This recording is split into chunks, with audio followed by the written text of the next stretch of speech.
सनातन में रामायण एवं भागवत का बड़ा महत्व है। रामायण हमें जीना सिखाती है जबकि भागवत हमें मरना सिखाती है। महाराज श्री ने कहा कि हमें सनातनियों को एकजुट रहना होगा, तभी हम विश्व गुरु की ओर बढ़ सकेंगे। उक्त उद्गार पत्रकार वार्ता में आचार्य देवेंद्र जी शास्त्री ने व्यक्त किए। आपने कहा कि अनेक धार्मिक आयोजनों के चल समारोह में शिवजी पार्वती जी जैसे अनेक स्वांग फैंसी ड्रेस पहनकर उछल कूद करते हैं, ये बिल्कुल गलत है। आपने आगे कहा कि जिस तरह दूसरे समाज में एक निश्चित दिन उपासना करते हैं, उसी तरह हम सनातनियों को भी एक निश्चित दिन तय करके अपने अपने समीप के देवालयों में पहुंचकर पूजा अर्चना करनी चाहिए। सभी पत्रकार बंधु स्वागत करते हैं, आपका आशीर्वाद हमसे भी बना रहे। गुरुजी 7 दिवसीय श्रीमद् भागवत ज्ञान गंगा महोत्सव का आपके मधुर वाणी से जो है मनासा की जनता को लाभ मिल रहा है। इस भागवत ज्ञान गंगा यज्ञ का क्या महात्म्य है और 7 दिनों में क्या कुछ आप जनता को रसपान करवाएंगे, थोड़ा संक्षेप में बताइए। बहुत सुंदर प्रश्न आपने पूछा है। श्रीमद् भागवत महामुनि वेदव्यास जी के द्वारा लिखी गई है और ये कहें तो हमारे सनातन धर्म के अंदर रामायण हमें जीना सिखाती है और भागवत कथा में मरना सिखाती है। मरे तो कैसे मरे, ये एक बहुत ही गूढ़ और रहस्य वाला विषय है कि अपनी मृत्यु को सुधारने के लिए सबसे श्रेष्ठ यदि कोई शास्त्र है, पुराण है, तो वह है श्रीमद् भागवत। राजा परीक्षित, जिसको 7वें दिवस तक्षकनाग के डसने से उसकी मृत्यु होगी, जो श्राप मिला, उस श्राप को लेकर के वह गंगा तट पर पहुंचे और उन्होंने शिवदेव मुनि से यह 7 दिवसीय श्रीमद् भागवत का श्रवण किया।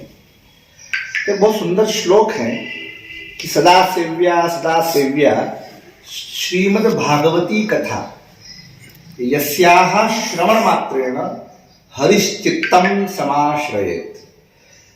प्रत्येक सनातन धर्मावलंबी को श्रीमद् भागवत का माध्यम से क्या हिंदू धर्म में सनातन में भी गीता, रामायण जैसे ग्रंथों का, सुंदरकांड का जो है शिक्षा के क्षेत्र में क्या ये सब जुड़ना चाहिए?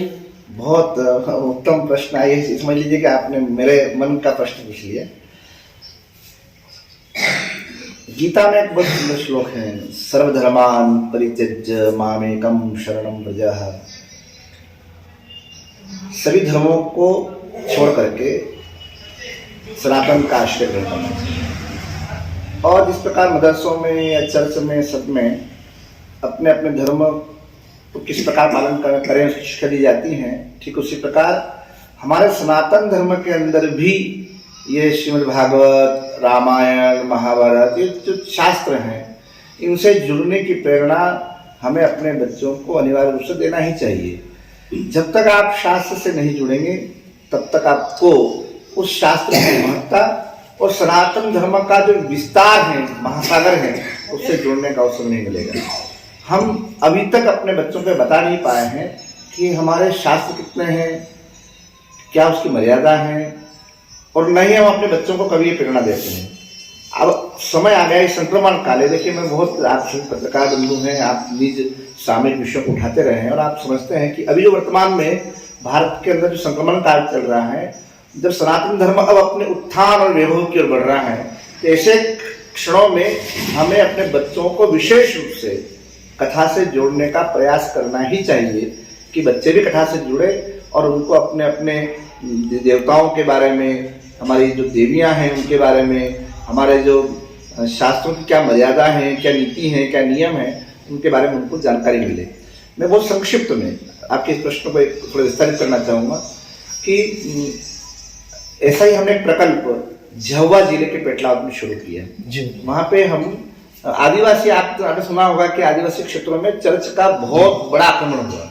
आप ये समझिए कि जहाँ हमारा हरिहर आश्रम है उससे मात्र 3 किलोमीटर के दायरे में, चारों तरफ घुमा लिया 3 किलोमीटर के रेडियस को, तो 4 चर्च हैं। उन 4 चर्च के बीच में हमारा आश्रम है।